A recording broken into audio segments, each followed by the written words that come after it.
kulan ballaaran oo ay Muqdisho ku yeesheen qaar ka mid ah odayaasha dhaqanka Soomaaliyeed ayay kaga soo horjeesteen damaca Kenya ku doonayso inay kula wareegto dhul iyo bad Soomaaliyeed. Shirka ayaa waxaa ka soo qayb galay madaxda dhaqanka Salaadiin, Isimo, Boqorro iyo marti sharaf kale. Odayaasha dhaqanka Soomaaliyeed ayaa si weyn uga xumaaday garta la galiyo dhulka iyo badda Soomaaliyeed waxayna ku taageereen dawladda go'aankii ay ka qaadatay. qaar ka mid ah dhaqanka madasha ka hadlay ayaa sheegay in shacabka Soomaaliyeed ay dawladdu Kenya ka difaacayaan biyaha Soomaaliyeed waxayna adduunka ogeysiiyeen in ay Kenya gar daran tahay. badda Soomaaliya ama biyaha Soomaaliya waxaan ognahay in hadda dacwo ka socoto in loolan ka socdo in ummad Soomaaliyeed xuquuqdeedii wax la gelinayo. waxaan ognahay Soomaalidu in ay NFD ay leedahay Soomaali ahaan dal inuu jiro xagga Soomaali ay leedahay hadda in loo soo gudbo qofka u tagi weysid oo xuquuqdooda aad ka raadsan weysid ummadda caadadeeda waxa way ayada ku iimaanaysa waxay ku leedahay nacam tan aan ku darsano odayaasha dhaqanka Soomaaliyeed ama hogaamiyaasha dhaqanka salaamu calaykum waraxmatullaahi wabarakaatuh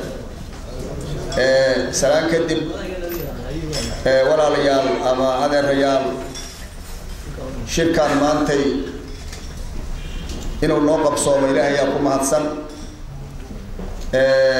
annagoo ah odayaashii dhaqanka Soomaaliyeed saad ogtihiinba maalin walba ummadda Soomaaliyeed waqti dheer waxay la soo daraadhacaysay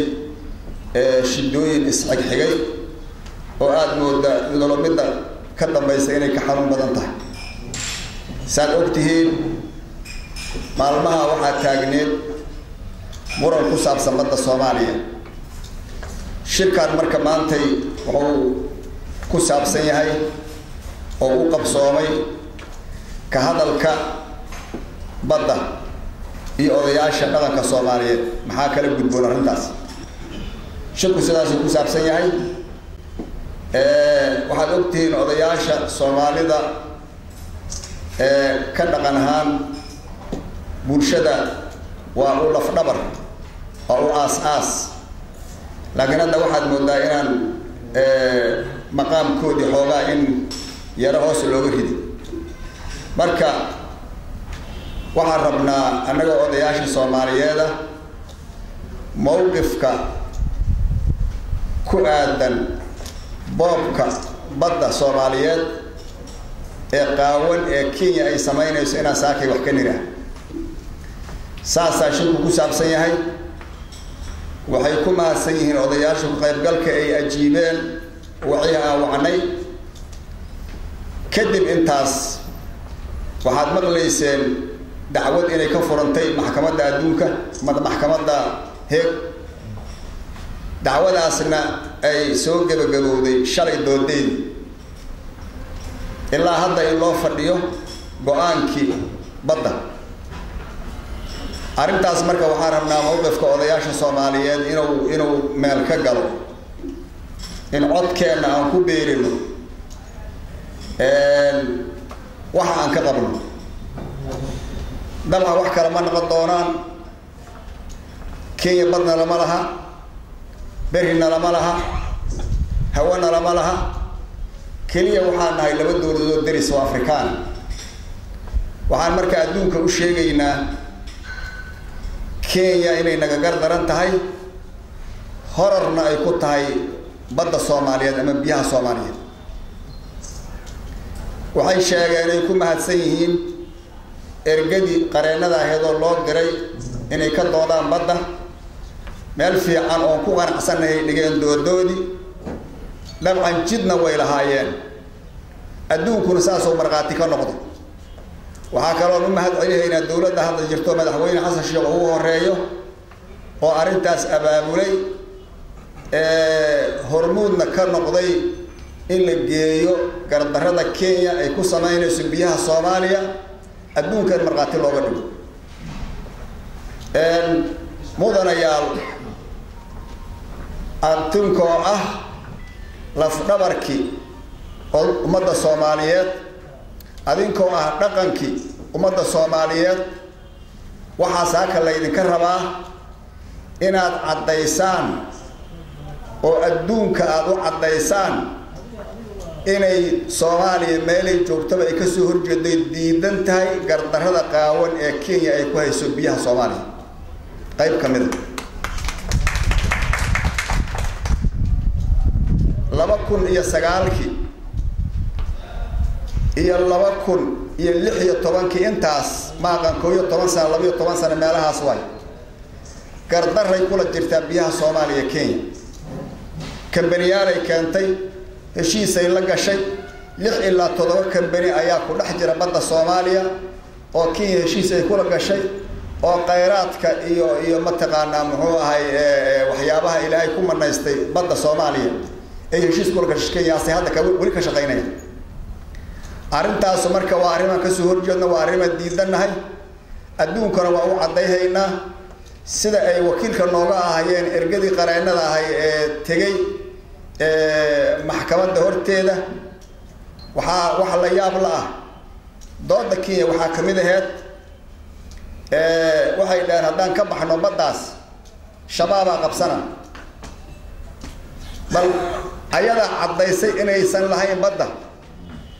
shabaabna ay nooga waardiyeen ayadoo iska waardiyay ama iska cirisa shabaab badda nooga baxda Kenya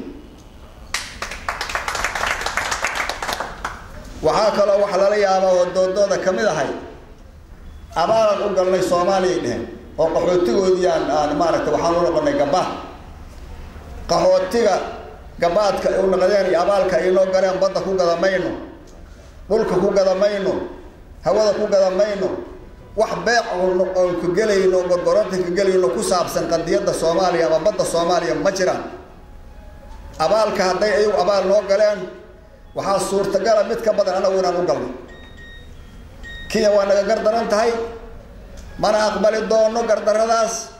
ummadda Soomaaliyeedna meel ay joogtaba waa inay ka dhiidhisaan waa in laga hortago gardarada qaawan ee Kenya ay kula jirto biyaha Soomaaliya waxaan u soo jeedihaynaa dawlad goboleedyada iyo gobolada kale oo Soomaaliya sida ay xamar u mudaahiraadeen oo reer Muqdisho u mudaahiraadeen in looga mudaahiraado gobolada Soomaaliya oo dhan ama dawlad goboleedyada Soomaaliya oo dhan si ay u muuqato shucuurta wadaninimo ee lagu diidan yahay gardarrada iyo horarka Kenya ay ku tahay badda Soomaaliya arintaas ayuu shirkaan ku saabsan yahay waxa kale oo rabnaa inaan uga faa'iideysano munaasabadan dowrka odayaasha Soomaaliyeed ama dowrka dhaqanka Soomaaliyeed waa la gaabiyay hadda waa su'aal meesha taalmayaga ka gaabiyay mase dawladaha isdaba jooga ka gaabiyay aridana waa su'aal meesha taala ayadana waxaan aqbalay oo dhaqanka Soomaaliyeed odayaasha Soomaaliyeed qaban hablaha in la tixgeliyo odogana laga tago dhaqanka Soomaaliyeed kamid maaha islaamku ma qabo meel islaamtu ku xusan tahay adoguna ku xaqiran yahay Soomaaliya dhaqankeeda kamid maaha islaamku ma qabo odayaashu maanta ka bacdi talada Soomaaliya marti ka maahan waa u fadhinaa dawladaha midda hadda joogta iyo midda imaan doontana waxaan kula talinaynaa odayaashu inay ku yeeshaan dowr muhiim ah waa ku leeyihiin in la xaqirin anagu dhihi mayno sida aan qabo kolba anagu kootaan leenahay kootahana la siiyo siyaasadda koota aan ka qaadano dhihi mayno laakiin talada qaybtaan ku leeyahay waa u fadhinaa sidaas maaha arintaasi arina qabata maaha odayaasha in la iska hilmaamo oo la dib dhigo bulshada laga takooro nama qabato mana aqbali doono talada walahan ku leenahay mana ka hadaan ka gaabinana maanta waa u fadhinaa marka taasna halkaasna iyadana munaasabadan uga faa'iideysayna mar koobaad iyo mar labaad ay ka badan wad mahadsantihiin hadaatiin dhaqanka Soomaaliyeed dooda maantayna waxay ku saabsan tahay badda Soomaaliya inaan ka cadayno mowqifka odayaasha Soomaaliyeed ay ka qabaan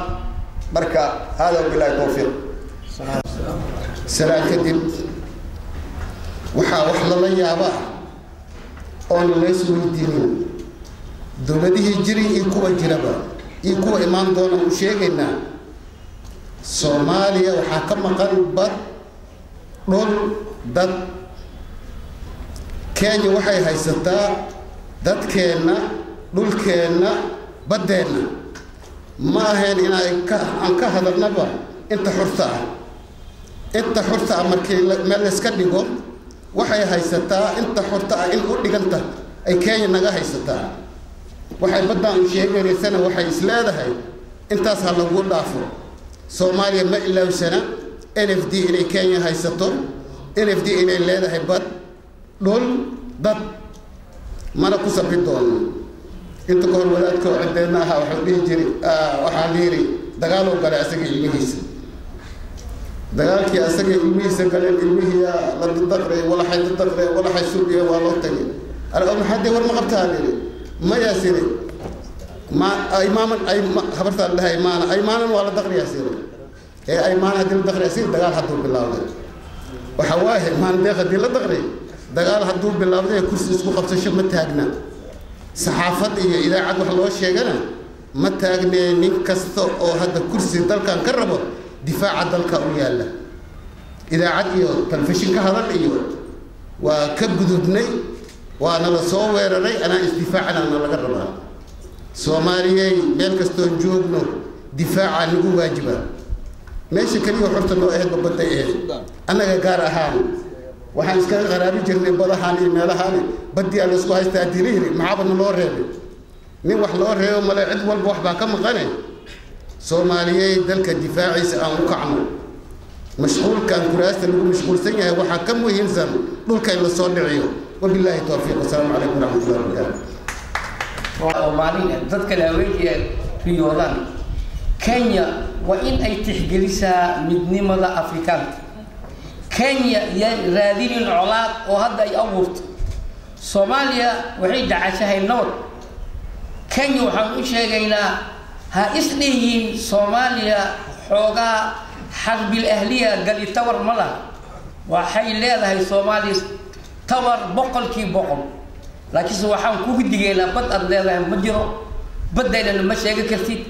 دعوداس او ماشي لو قاداين ما باها دعوه ان لا فuro sababto ah guri aniga aan leeyahay oo ninka uu soo han khaldagayo dacwadaas loo furay ma bal furi karo sababto ah laxdameeydi markaan qaadani dawladnimada illa maanta nin wax sheega wala way markaan hadda xarb al-ahli dhaca ma Kenya sheeganaysa badeena iyo dhul oo Soomaaliya leh Kenya tixgali Afrikaanimada tixgali nabada hadda halaas diidna sharciga lagu waafajina wa alaykum asalaam wa rahmatullahi wa barakatuh عليكم السلام ورحمة الله. dhulka hadda Soomaaliya la sheeganayo la leeyahay badda Soomaaliya wax ku leenahay ilaa Kenya inay isku leeyahay waa ogyihiin waxay isleeyahay dadkan dagaal iskala daaleen eega jircan maalin wax ka gooso laakiin waxaan u sheegaynaa dawladda raalli ka noqdo dhulka dhulkan oo Soomaalida ay leedahay hadda ku maqan iyo badda hadda ay sheeganayaan hadii ay ka leexan waayaan in Nairobi laga filanayo Soomaaliya waa la yaqaanaa Ethiopia hadda kor cilis aan soo naqanay hadduu is yiraahdaan dhalinyarada Soomaaliya maanta wax ma qabanayso annaga waxaan leenahay badda iyo dhulka ay salahayn ay sheeganaysa Kenya inay ka leexato haddii ka leexawaysana Nairobi aan u tagi doonaa dawladda raalli ka noqdo waana nabadoon Xaaji Kamaal Maki Aways oo nabadoonada Soomaaliya kamid ah waxaan aan rabnaa baddaan Soomaaliya hadda ay sheeganayaan dadka badda ka shaqeysta aan dhul ahaan badda xigaanahay baddeena Soomaaliya dawladihii la soo dhaafay iyo Talyaanigii iyo lixdameeyadii wax sheeganay ma jiran ee waxay istirmaanta Soomaaliya waa jircayihiin maalinba gobolka ka qaadi karta ka qaad hadda koor waxay ogaayeen ciidid inay ka soo celiyeen xuduudka Kenya soo dagaal qabiil oo jiro hadda annaga markii aan Soomaali ahaan aan isku raacno waxaan aaminsanahay badda ay sheeganaysa hadii ka leexaysay dhulka Soomaaliya ay leeyihiin hore u qabsadeen ay soo wareeji waayaan in Nairobi laga sugaa dawladda raalli ka noqdo oo billahi tawfiiq وبالله التوفيق والسلام عليكم الله سيهاي نودونك odayaal dhaqameedka Soomaaliyeed oo xafladan ku qeyb galay lamaantooda ku soo qeyb galeen xafladan oo yani xamaasadeeda meel dheer ay taabanayso xafladan oo yani shaqadooda ay tahay in odayaal dhaqameedka Soomaaliya looga horeynin xafladan oo yani waajib ku ah inay daneeyaan وما سيدين أنت لما الأدور كنا جرتوا ورياش الصومال بلغ الصوماليات أنا وعين نقمان أو نلقى بسيهم وعنتي فرد عن قلنا سيد الدوينة الصومالي ولنا فرد عن سلوك كلاسية ما دام علينا هاللغة الصوماليات مسؤول عن قناع الشعب كأني صوماليات نفتوذي iyo diintooda iyo dalkooda iyo maalkooda iyo bad iyo bari iyo ilka dhaxdooda wakiil aan ka nahay waa taqaaniin ogtiina waa laqmaadka haddii dowlad markaas xukuumad aan jirin waddan kasta waxaa xukuumo ah oo joogto aan dhacaynin odayaal laqmaadka waxaad ku garanaysaa caalamku markuu isku yimaado waa lagu feermeeya odayaal laqmaadka lagu feermeeya in dowlad la dhisaayo xilladooda iyo amarkooda lagu dhisaa meeshaad waxaad ku garatay oday laqamaadka Soomaaliya oday laqamaad kasta qowmiyad kasta inuu mas-uul yahay shacabkiisa mas-uuliyadooda mas-uuliyad dhacaysa oo muddo loo qabanayo sida dowladaha caado xeerkooda ma aha waa mid joogto ah aan dhacaynin askaraas aan lahayn expire aan lahayn oo joogto ah maadaama mas-uuliyadda ay tahay waxaa laga maarmaan noo noqotay in maantay aan ka hadalno waxay anigu mas-uulka ahayd oo ay ka mid tahay baddi Soomaaliya waxay leedahay bad iyo bariyay leedahay hawi irkina way leedahay diinteenu waxay qabtaa man malaka al-arda malaka hawaaha ninka dhulka dumilkiyo irka meesha uga aadaga saamilkinaadi sharaga islaamka sidaas u qabo diinteena ay sheegaysaa in qofku bani aadamka meel ku noolaado oo dhul uu joogo wax ku dhaqmo irka meesha ilaahay aadiye raxmad ilaahay ka imaanaysiin isaga iska laali hawada ninkii soo maro ma mari karo ilaa aniga xaalad nahay maahe ninkii hor ku maro ola nahay nimankan oo la leeyahay baddi Soomaaliya usoo dhirteen sidii dhaqankii horte ay ka hadleen ay sheegeen Soomaaliya dhulkeedii iyo dadkeedii iyo baddeedii lagu haysta Soomaaliya shana ay sida ay sheegayso oo markino calamka Soomaaliya uu tilmaamayo shan Soomaaliya shantii Soomaaliyeed mid ka mid ah Soomaaliya naftiya laga haysta baddeedii iyo barigeedii iyo dadkeedii iyo maalkeedii laga haysta markaas uu soo dhigatay haddana markii meeshii dadkii waysay wax ku horayay waayay intii horta ahayd oo koonfur usoo dhigatay haddana marka dowladnimo anigu waxaan qaadanay lixdankii aan qaadanay iyadina waxay qaateen lixdii saddex ay qaateen markii dowladnimo anaga qaadanay iyaga waa la haystay gumaysi haystay dowladdu ma ahayn Kenya waa liiraa ma ahayn dad la haystay ahayd markaas ka bacdi macluulkii lixdankii meeshii ururada iyo United Nationska kulli og yihiin meeshii la mariyay xuduudda Soomaaliya way og yihiin wax ka hadli karo ama markaas ka bacdi wax ka sheegay weli lama arkin ujeedadu waxaa waaye haddii oo tii horeba ay ku martay dadkan waa sahlan yihiin qabiil waa isu markin qabaayla dhaxdooda ku jiraan waa ka kala go'san yihiin fadalaala idin sheego hayaan hore u sii yaraadeen hadday isleedahay Soomaali waa Soomaali magaca Soomaali wax Djibouti Soomaalidii horeytay oo walaalahayna istiqlaal qaadatay anaga raamo nahay oo maahe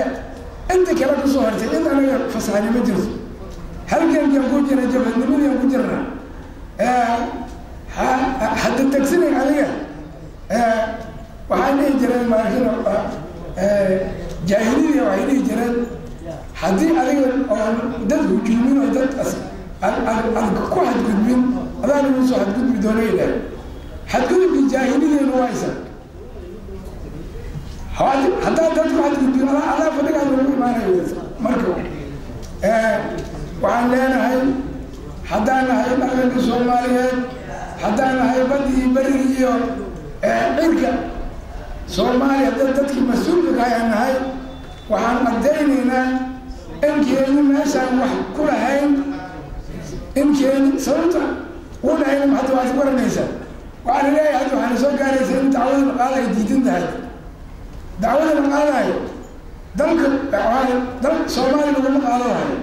قالوا سومالي ما فديو قالوا عالم يا فديو قالوا ترى على فيرنا ما كملت أسوأ شيء قالت قالوا مقالي ما يصير ما بقول كرتايتي سويت هواي أدان دولة كرتاي واحد أبدا إني وحكذا لا نشيني بيسو واحد يمشي غرغرة كشو سيد الشركة على كانت كل سيراتها سيد أحسن من صوتها دم سياسيين دم على في الزراعة ومدنيين مدوري طبعا كهين مدنيين مدوري الملايين برسو هذا هو الأركان كوا سمع الله شخص لا هاي عند الحوش عامل هذا الشيء رمضان وحي هاي حرام واحد كلام معه كان يحرم شيئا محكمة أولاتها محكمة جديدة على شوك منهم بدي سوماليا مسوح حد كرتو مسوح نافي كرتو عرب كانوا أوجه مرسد هذا من أفراد وحرم شيئا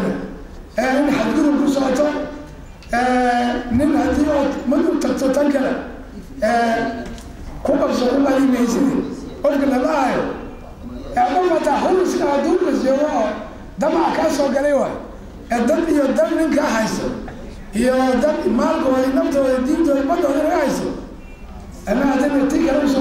تيكروسو بيجتي هو يسوى يتسوكر سومالي هداتهم ودني هديتهم ودنكيني واجبين القسارية هاي ربي هوين علومي وعامة طالبي ومالكنا وشاب ما أنت ماشي مرة يسوون جادين مقالك استوى على الباقينا وبلغ الصومالي كمذا إن أردت أنك كحدينه أردت دولة دلال كل شيء دولة هذه جرتنا دلال كل شيء أنا كحدينه ومذكر أنا كحدين إن كل دين أف عاموس هاي الأركب عاوة أف قاتل وعاموسه قال عشان ماشي كل رئيسا قالوا إنه تكبر لي أكرتان وأنا هذا ينحول وعسكر منك هذا الكبدن منك هذا البدن أكيد عبارة كل إنسانين سومالي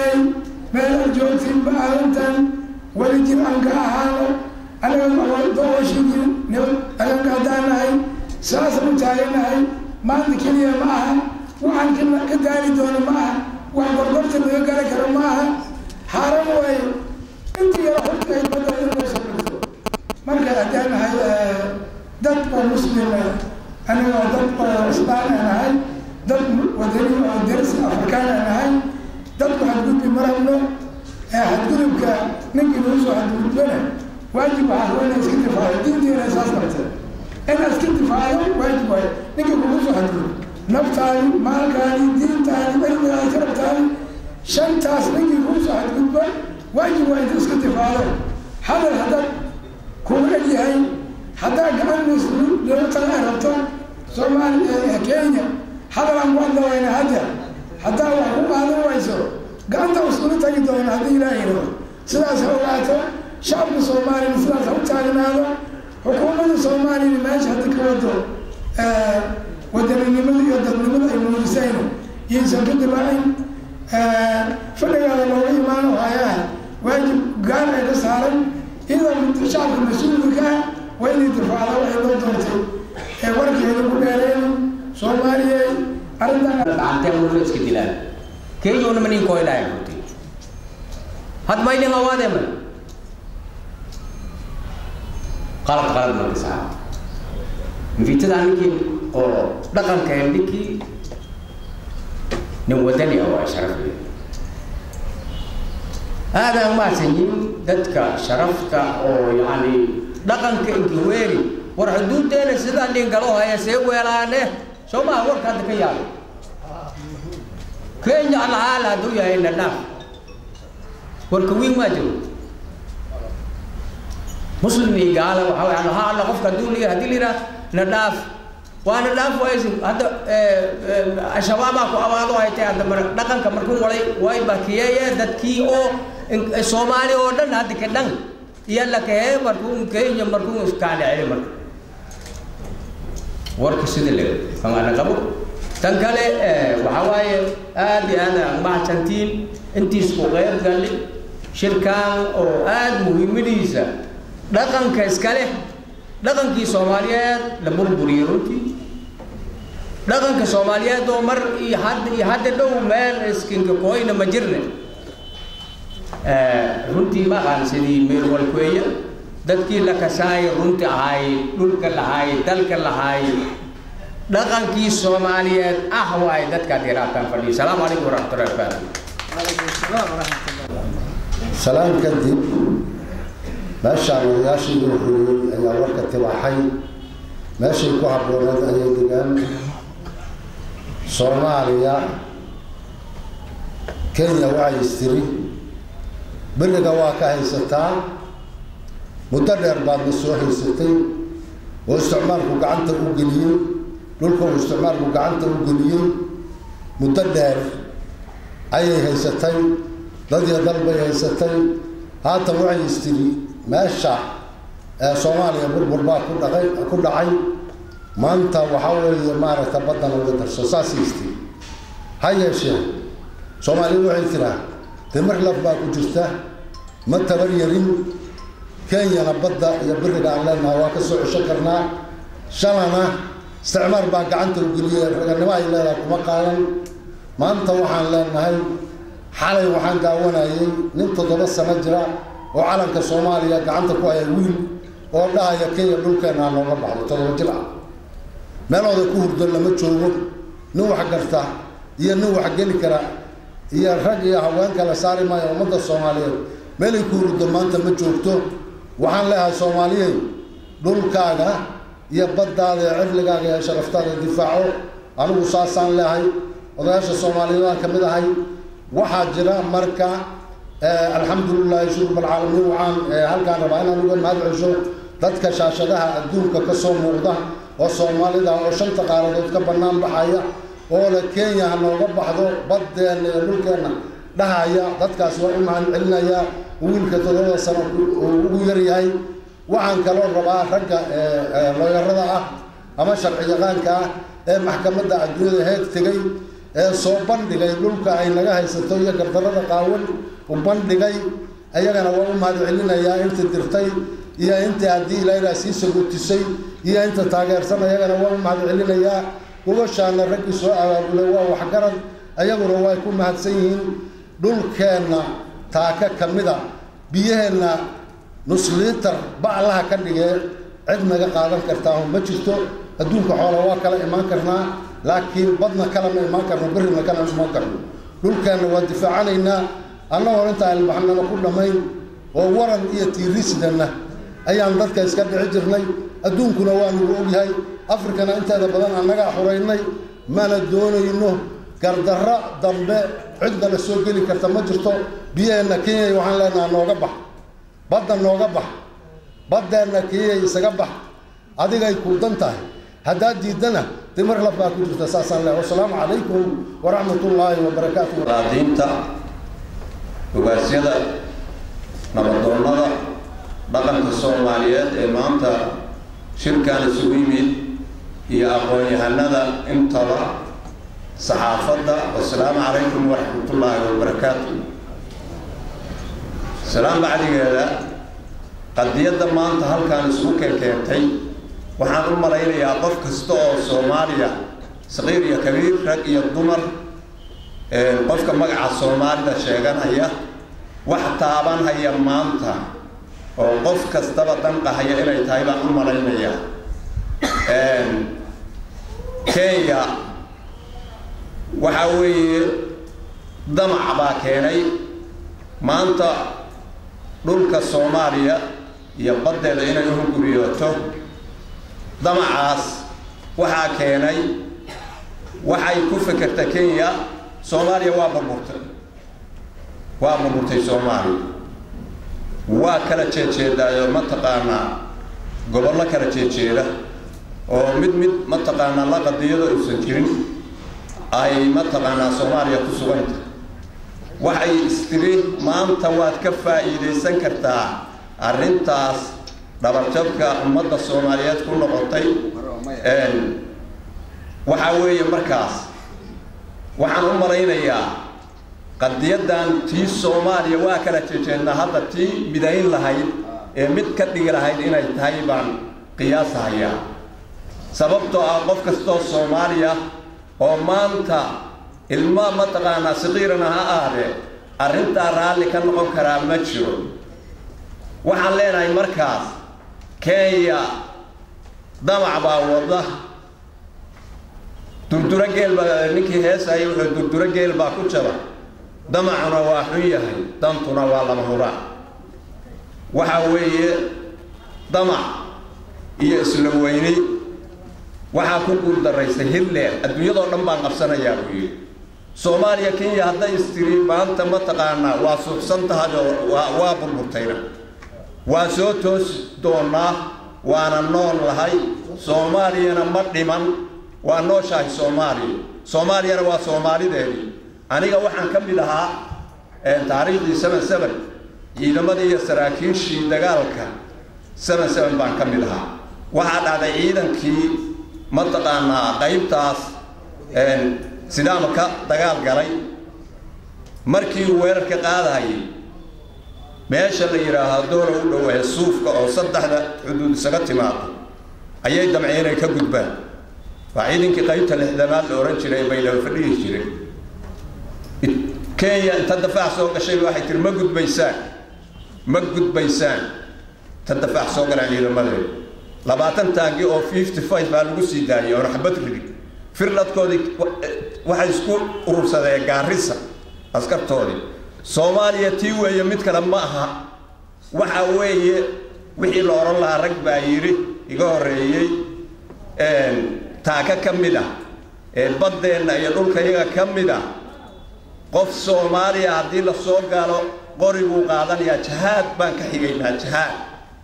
jihaad baan ka xigaynaa diinta islaamkuna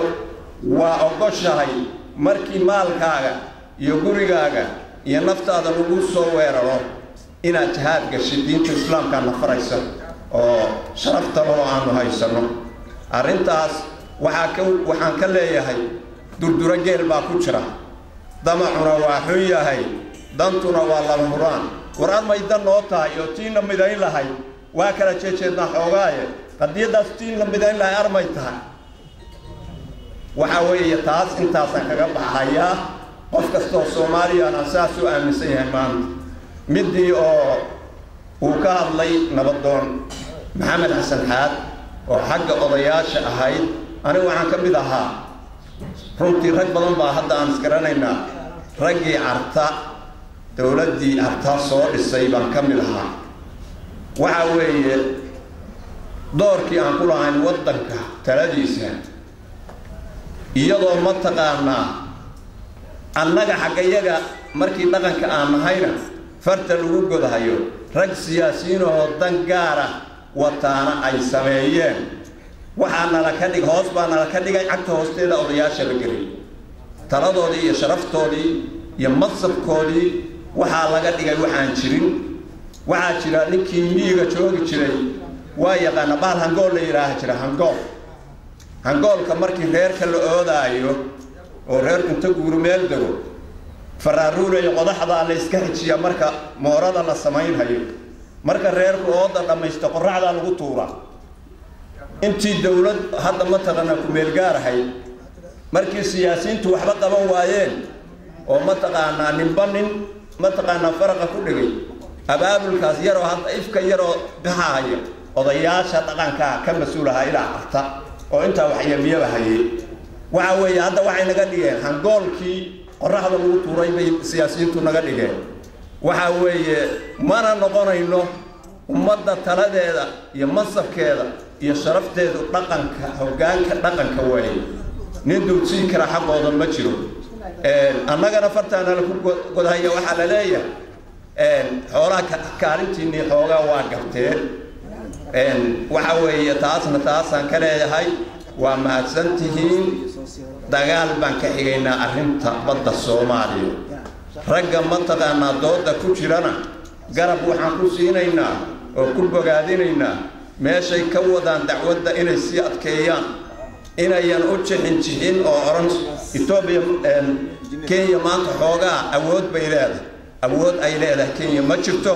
ay naga badan tahay shahaad baan ka xigaynaa arrinta hadii la yiraahdo waa mahadsantiin wasalaam calaykum waad garanaysaa magacayga waxaa la yidhahdaa oo injineer Faarax Cabdi Guure qadiyadan hadda laga hadlaya awlan waxaan aad iyo aad ugu mahadcelinayaa dadka isku xilqaamay ay ugu horreeyaan looyarada hadda jooga maxkamadda heeg ee dacwadan sida aadka isugu dhabarjiyey waxaan leeyahay waa aadan ugu mahadsantahay meeshiina ka sii wado waxaa kaloo aad ugu mahadcelinayaa dhammaan adduunka qaaradiisa kala duwan Soomaalida joogta ee arrinkan ka bannaan baxaysa ama ka hadlaysa oo u mahadcelinayaa mar labaad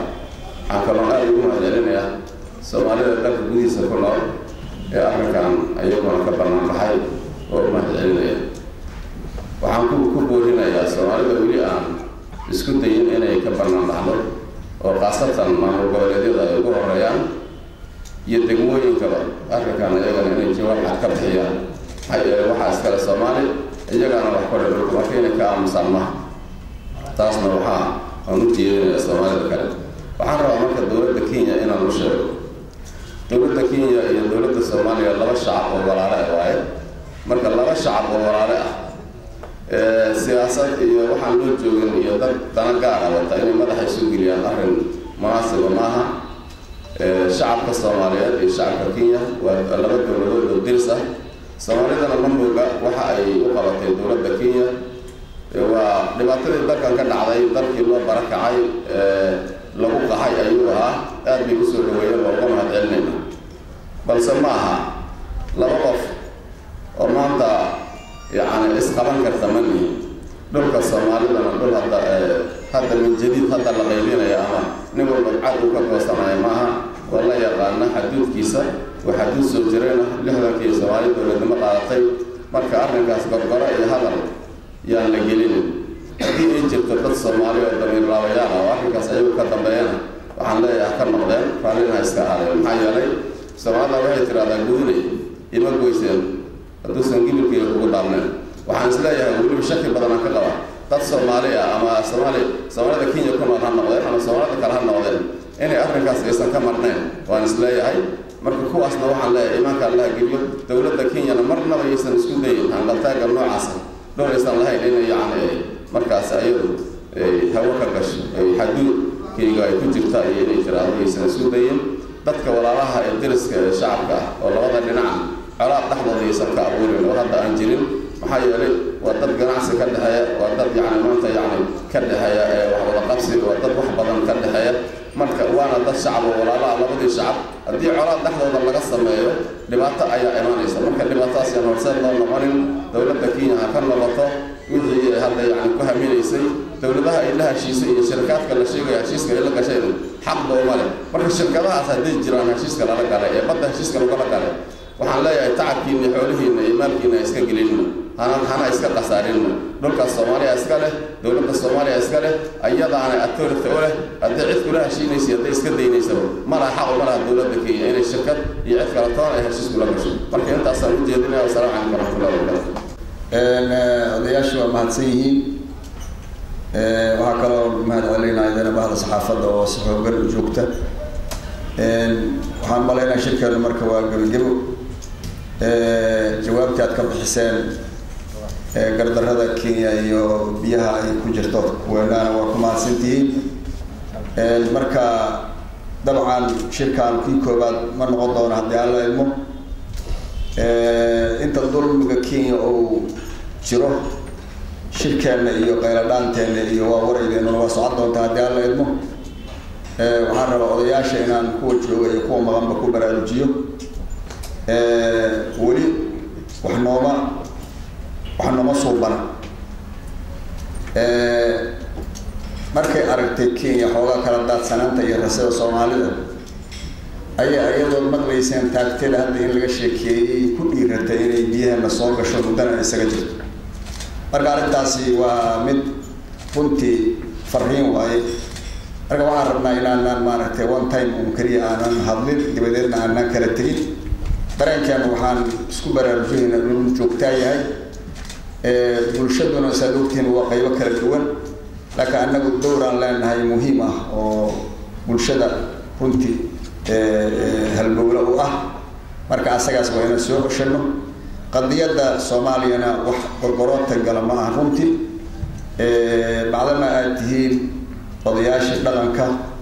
oo aas-aaska u ahay ummaddan masiirkeeda waa inaad maaragtay dowrkiini muujisaan dulmiga waa inaad ka dhiidhisaan waa arrintaas inaad ku dhiirataan oo u dhabar adeegtaan dadku odagu hadlay wuxuu ku leeyahay inuu waxasan sheego wax qaldan oo sheego si loo kala oqoodo marka dad badan oo siyaasiyiinahay Soomaalidu leedahay dana kala duwan yeelan kara laakiin odayaasha maslaxadeedu waxa weeye waa dalka iyo Soomaalinimo anaga intaas maslaxadeenu tahay uma taagin hadda wax la yiraahdo xil waxaan u taaganahay xal Soomaaliyeed in la helo marka arinteenu waa midaas ballankeenu waa kaas shirkuna haddii alla idmo noo socon doona ilaa inta xaaladda Soomaaliya iska bedelay haddii alla idmo marka intaasa noo gabagaba sheegashada Kenya ayaa saameyn wuxuu ku yeelanaa dhul baaxadiisu la eg tahay marka la isku daro gobolada Hiiraan iyo Galgaduud Muuse Maxamuud Shiiso Soomaalisan magaalada Muqdisho